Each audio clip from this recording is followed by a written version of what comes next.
మామా బాయ్, రాజ్ మామా bye bye, పండక్క బాయ్. సో గాయ్స్ ఇప్పుడైతే మనం గోవాకి అయితే స్టార్ట్ అయిపోయాము. మన కరీం బాయ్ తేజాడ్ అయితే మనం దింపనికి అయితే వచ్చేసారు. సో మనం అయితే ఎక్కేసాము. ఈ దున్నపోజుడు ఎట్లా పడినదో ఫ్లైట్లో కూడా పట్టదు ఇది. సరే ఇప్పుడైతే స్టార్ట్ అయిపోతుంది. స్టార్ట్ కాకముందు దెంగేది ఏంటుంది పండు అయితే ఆకలి అవుతుందంటే కేఎఫ్సీ తీసుకున్నాం. చూడండి పైనుంచి వ్యూ మాత్రం పైనుంచి పోయేదేమో కానీ పాకిస్తాన్ వాళ్ళు ఎక్కచ్చి మిసైల్ ఎత్తారని చెప్పి ఉత్సాహపడుతుంది.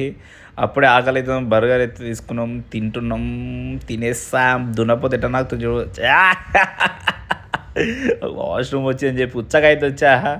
ఎంత చిన్నగా ఉందంటే నీ తల్లి నాకు తెలిసి టిక్ టిక్ టిక్ దున్ననికి కూడా సరిపోదు అనుకుంటా, అంత చిన్నది.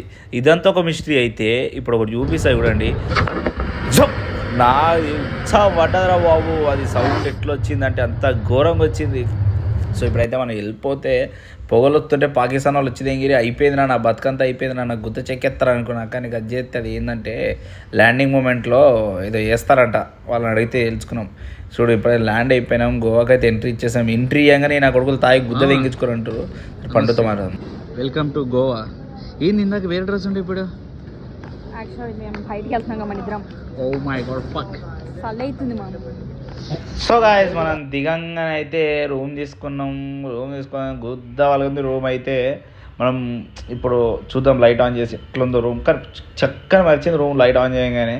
సరే మనం అయితే good morning Goa day one series అంతా అయిపోయింది. డే 2 ఎలా ఎంజాయ్ చేసేమిందో నెక్స్ట్ వీడియోలో చెప్తా. స్టార్ట్ దో.